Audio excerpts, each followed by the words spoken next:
J'ai vu mon nom sur la liste, mais à côté, il y avait écrit accès restreint. Et ce n'était que le début.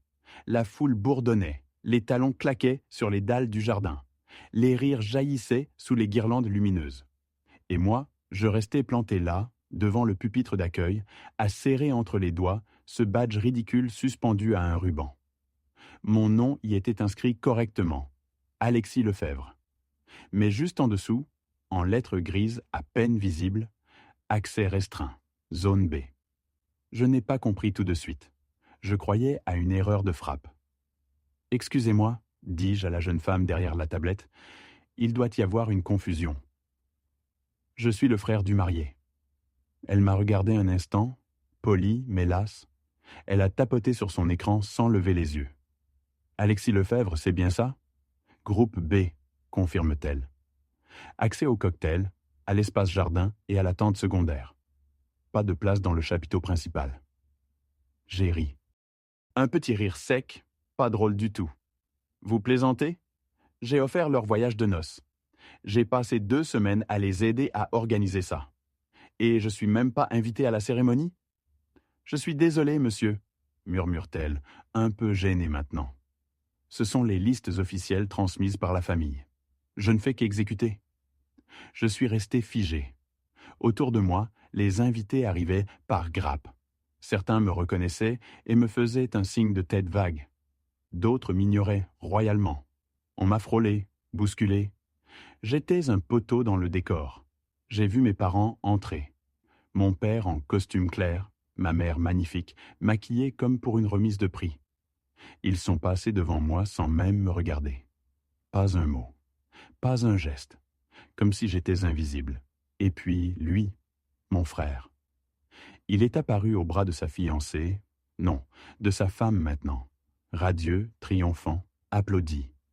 Il m'a croisé du regard, 1 seconde, et il a détourné les yeux. Il savait, il savait. Le monde s'est ralenti, les sons étouffés, les mouvements flous. Je ne ressentais rien, juste ce badge dans ma main, ce petit bout de plastique qui m'excluait de leur monde. Un symbole de trop. J'ai baissé les yeux, puis je l'ai retiré et rangé dans ma poche. Ils m'avaient invité, oui, officiellement. Mais en réalité, j'étais là pour figurer. Un nom sur une liste, une formalité. Rien de plus. Un serveur est passé avec une coupe de champagne. Je l'ai prise sans réfléchir. J'ai bu.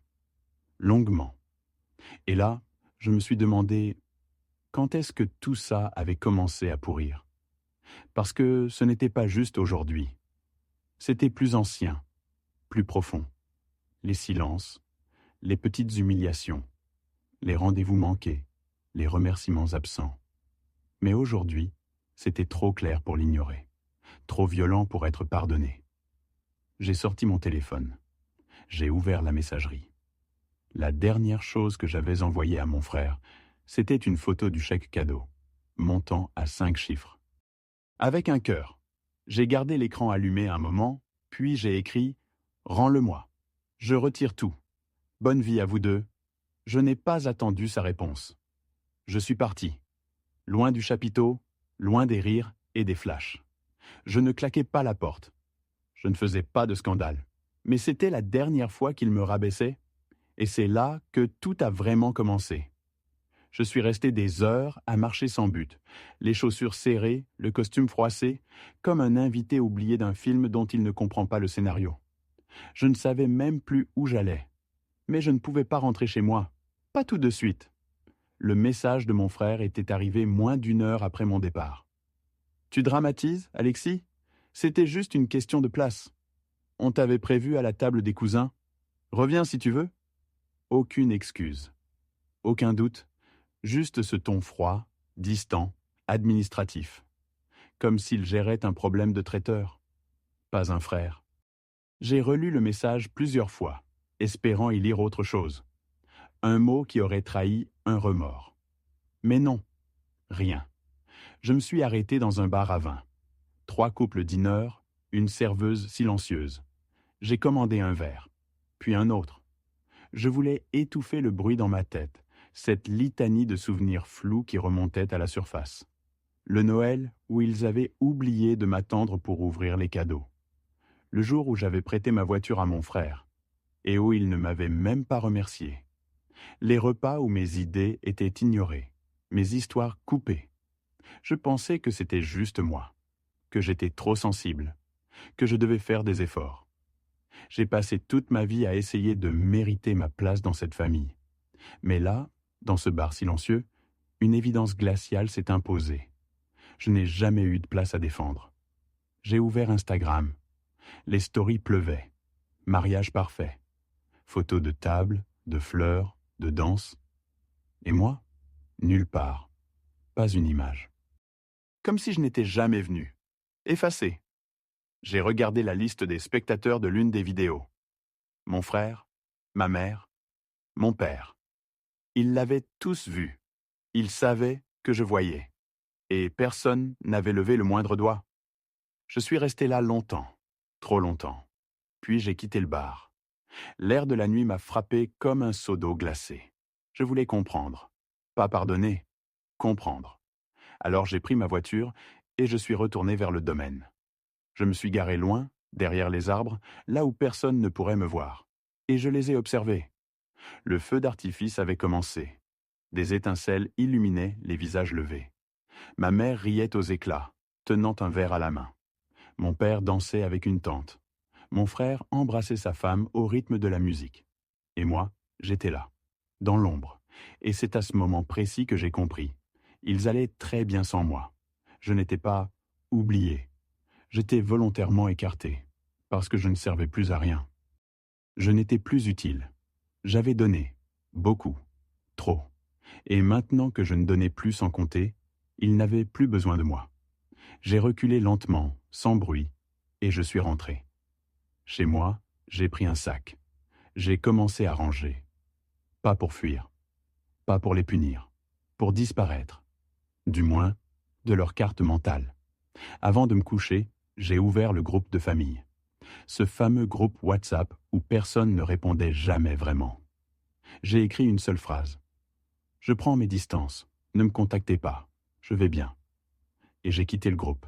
J'ai regardé mon écran devenir vide. Aucun message. Aucun appel. Juste le silence. Et dans ce silence, pour la première fois, je n'avais plus peur. C'est arrivé un jeudi matin. Un simple email. Objet. Réclamation bancaire, chèque annulé. J'ai cru à une erreur. Mais non.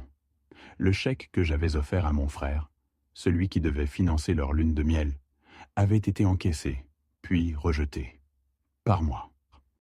Parce que je l'avais annulé, quelques jours après la cérémonie. Et maintenant, mon père m'envoyait une copie du mail, transférée avec ce commentaire sec. C'est indigne. Tu mets la famille dans l'embarras. Je n'ai pas répondu. Pas tout de suite. Je suis resté figé devant l'écran, comme si je venais de perdre un procès sans y avoir assisté. Puis j'ai relu son message. Le mot « famille » y brillait comme une moquerie. Quelle famille? Celle qui m'avait humilié devant 100 personnes? J'ai essayé de l'appeler. 2 sonneries, puis sa messagerie. Alors j'ai fait ce que je n'aurais jamais cru possible. Je suis allé le voir. Chez lui. Il m'a ouvert en peignoir, regard fermé. « Qu'est-ce que tu veux ?» ?»« Comprendre, ai-je dit calmement. « Pourquoi vous avez fait ça? Pourquoi cette mise à l'écart ?» Il a ricané, sans chaleur. « Tu exagères. On ne voulait pas de drame. Juste un peu d'ordre. Et franchement, tu n'étais pas le centre du monde ce jour-là. » « Ce n'est pas ce que je demande, ai-je répliqué. Je voulais juste être, là, avec vous. Normalement. Il m'a regardé comme s'il avait du mal à me reconnaître. Tu fais trop d'histoires. T'as toujours été trop. Sensible. Tu crois que tout tourne autour de toi. Mais tu sais quoi? Ça fatigue. Un silence. Long. Humide. J'ai baissé les yeux. Mon cœur battait trop fort. J'ai vu les détails absurdes. La plante fanée derrière lui, l'odeur de café froid, le carrelage fendu. Et là, quelque chose s'est cassé. Non pas dans le lien entre nous. Ça, c'était déjà mort. Mais en moi, une illusion, une attente. Je me suis redressé. Très bien, ai-je dit. Tu ne veux plus que je sois sensible? Alors écoute bien. Je lui ai tendu une enveloppe. À l'intérieur, les papiers de la voiture que je lui avais prêtée il y a 2 ans. Une Audi, à mon nom. Je la reprends. Ce week-end. Il a blêmi. T'es sérieux? Très. Et je suis parti. Je suis rentré chez moi, tremblant. Pas de rage, de vide. Comme si on m'avait vidé de l'intérieur. Le soir même, ma mère m'a appelé. J'ai hésité à décrocher. Puis j'ai pris l'appel. Qu'est-ce que tu fais, Alexis? Tu te venges maintenant? Je n'ai rien dit. Elle a continué. Tu sais que ton frère a des échéances. Il compte sur cette voiture. Tu n'aurais pas pu attendre? Ou au moins en discuter avant de le mettre dans une situation pareille? Alors j'ai explosé. Froidement. Tu veux discuter, maman? Parlons. De cette liste, de ce badge, de l'humiliation, de ton silence, de ton regard ce jour-là, de ton absence à moi. Elle n'a rien dit. Un souffle, un blanc. Vous saviez tous. Et vous avez laissé faire. Puis j'ai raccroché. Je me suis assis sur le sol. Je n'avais plus de force. Devant moi, un miroir. Je me suis regardé, longtemps, et j'ai vu quelqu'un d'autre. Quelqu'un de seul. Oui, mais debout. Autour de moi, l'appartement semblait plus grand, plus vide aussi. Comme un champ après un incendie. Rien ne restait. Mais pour la première fois, je savais que ce vide m'appartenait. Je ne sais pas combien de temps j'ai passé à vivre en pilote automatique. Les jours passaient, mécaniques. Travail, repas, sommeil, sans colère, sans tristesse. Juste une sorte d'apesanteur. Puis, un message inattendu. Pas de la famille. Une femme, Jeanne, ancienne collègue de mon frère. On s'était croisés une fois, à un anniversaire. Elle m'écrivait via Messenger. Salut Alexis, désolé si c'est déplacé, mais j'ai assisté au mariage. Et je voulais juste te dire que j'ai trouvé tout ça vraiment injuste. J'ai posé une question innocente à ton frère. Et ton frère, il est tout? Il a juste répondu « Oh Alexis, il sera là un moment, mais on ne voulait pas qu'il fasse trop de vagues. C'était clair qu'on t'avait exclu volontairement. Je suis désolé, ça m'a hanté. » Je suis resté immobile. Les mots « pas qu'il fasse trop de vagues » résonnaient comme une gifle. Ce n'était pas un accident, ni une erreur logistique. C'était prémédité, organisé, justifié, par peur que je dérange. Je me suis rappelé les mois précédents, les discussions où je proposais mon aide, les messages restés sans réponse, les décisions prises sans moi. Et tout a pris sens. Je n'étais pas invité par erreur. J'avais été effacé, délibérément. Pas pour une raison grave. Non, pour quelque chose de bien plus banal et donc plus cruel. Je faisais tâche dans leur image parfaite. Je ne me suis pas effondré. Pas cette fois. Quelque chose s'est aligné en moi. Une ligne droite, froide et nette. Si c'était intentionnel, alors je n'avais plus rien à préserver, rien à sauver. Je suis allé dans ma chambre. J'ai ouvert le tiroir où dormaient les souvenirs. Albums, lettres, petits objets. Et j'ai tout étalé sur le lit. Chaque photo racontait une histoire de déséquilibre. Moi qui écoute, moi qui donne, moi qui attends. Je les ai regardés. Puis j'ai commencé à trier. Garder ce qui était vrai, jeter le reste. Je ne voulais pas me venger. Je voulais nettoyer. À partir de ce moment, j'ai commencé à reconfigurer ma vie. J'ai appelé la banque. J'ai fait fermer le vieux compte commun avec mon père, censé servir aux dépenses de famille. Il l'utilisait encore pour payer certaines choses.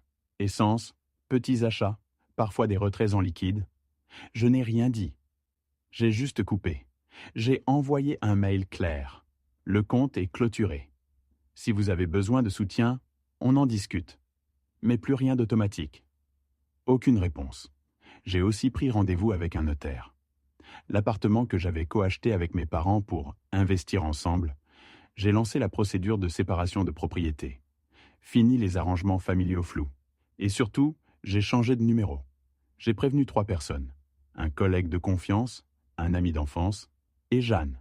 Le reste, silence. Ce n'était pas une crise. C'était une mutation. J'ai compris que je ne voulais plus être inclus dans un système qui exigeait ma soumission pour m'accorder de la place. Je ne voulais plus supplier, je ne voulais plus mériter, je voulais exister, à mes conditions. Et à ma grande surprise, plus je coupais, plus je respirais. Les premiers jours, je m'attendais à des appels, à du bruit, à une tempête. Mais il n'y a rien eu, juste le bruit d'un monde qui tournait sans moi. Et cette fois, ça ne me faisait plus peur. Ça me libérait. Le vrai basculement est arrivé un dimanche matin, au marché. Je faisais la queue devant un stand de fromage, quand une voix derrière moi m'a interpellé doucement. « Alexis ?» Je me suis retourné. C'était Jeanne. Elle portait un panier en osier, des lunettes de soleil, un air surpris et un sourire un peu gêné. Moi, j'étais figé, presque sur la défensive. Trop de visages, ces derniers temps, m'avaient attaqué sans crier gare. « Je ne voulais pas t'embêter, » dit-elle tout de suite. « Mais je suis contente de te voir. » J'ai hoché la tête et, à ma propre surprise, j'ai répondu « Moi aussi. » On a marché ensemble. Elle avait une manière de parler calme, pas intrusive. Elle m'a raconté des banalités, puis on a parlé du message qu'elle m'avait envoyé.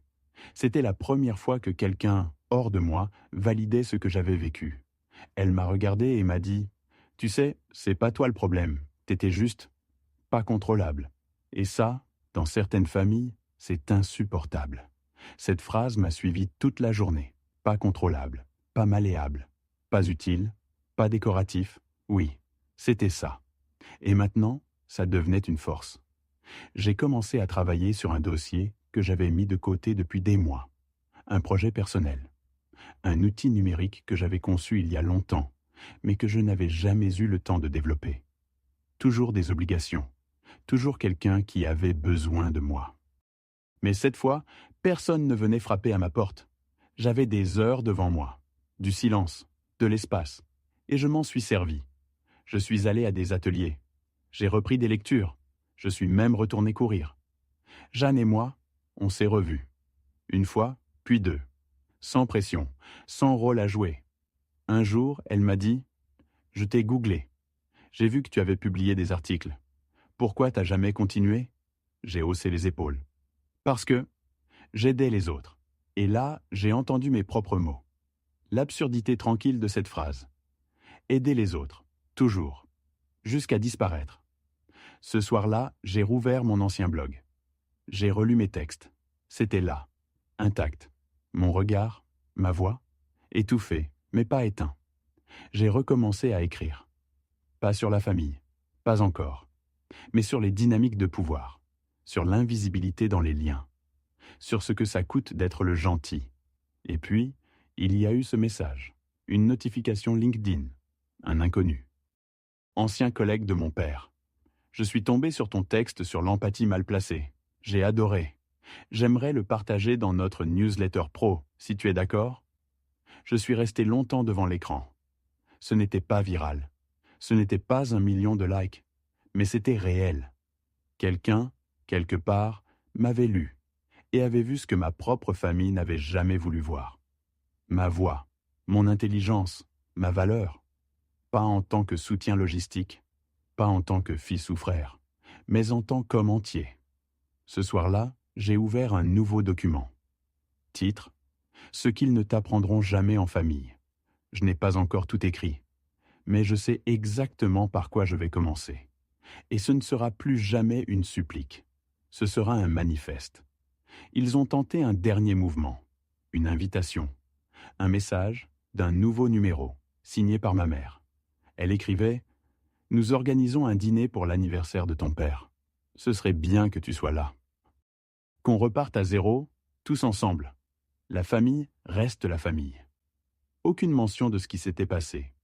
Aucun mot sur le mariage, sur le badge, sur la voiture, sur l'humiliation. Juste un « repartir à zéro », comme si les pages précédentes n'avaient jamais existé. Je n'ai pas répondu. Mais j'y suis allé. Pas pour dîner, pour regarder. Le restaurant était chic, vitré, en bord de Seine. Des nappes blanches, des serveurs en gants. La famille était déjà là. Mes parents, mon frère et sa femme, 2 oncles, une cousine que je n'aimais pas. Tous bien habillés, tous riant, comme dans une pièce de théâtre qu'ils avaient déjà jouée 100 fois. Je suis resté de l'autre côté de la rue, dans l'ombre, sans qu'ils me voient. Je voulais les voir tels qu'ils étaient sans moi. Et ils étaient parfaits, prêts pour la photo, complètement fonctionnels, comme s'ils m'avaient déjà effacé pour de bon. Puis, une chose étrange s'est produite. Mon frère a sorti son téléphone. Il l'a tendu à mon père en montrant quelque chose sur l'écran. Tous les regards se sont tournés vers lui. Même ma mère s'est penchée. Et soudain, leurs visages ont changé. Je n'ai pas vu ce qu'ils montraient. Mais je savais. C'était mon article. Je l'avais publié ce matin-là, sous mon vrai nom, avec une photo. Je n'avais pas mentionné leur nom, ni de détails directs, mais tout y était. La violence passive, l'exclusion maquillée, le rôle du fils utile qu'on jette dès qu'il ne sert plus. Ils se reconnaissaient, et ils ne pouvaient rien faire. Je les ai vus se figer, se regarder. Mon père a baissé la tête. Ma mère a serré les lèvres. Mon frère a tenté de rire, mais ses yeux trahissaient autre chose. Quelque chose de proche. De la peur. Et moi, de l'autre côté de la rue, je suis resté calme. Je ne suis pas entré. Je n'ai pas fait de scandale. Je les ai laissés avec leurs reflets. Puis, j'ai tourné les talons, et je suis parti. Je n'avais plus rien à prouver. Pas à eux, pas à moi. Je savais maintenant que je n'étais pas fou, ni faible, ni trop sensible. J'étais libre. Et c'est tout ce qui comptait. J'ai pris la route le lendemain, seul, sans destination précise. Juste l'autoradio, les paysages qui glissent, et le silence, ce silence que je redoutais autrefois, et qui désormais me berçait. À un arrêt, sur une aire vide, j'ai ouvert la boîte à gants. Un vieux Polaroid s'y trouvait encore, moi et mon frère, enfants, tenant un cerf-volant trop grand pour nous. Je l'ai regardé longtemps, puis je l'ai reposé, sans tristesse. Le soleil déclinait. J'ai garé la voiture au bord d'un champ. Personne à l'horizon, juste le vent. Et cette sensation étrange d'être entier. J'ai sorti mon téléphone. Je l'ai tenu un instant, puis je l'ai éteint. Plus de groupes, plus d'attentes, plus d'explications. Juste moi. Et le monde enfin vaste.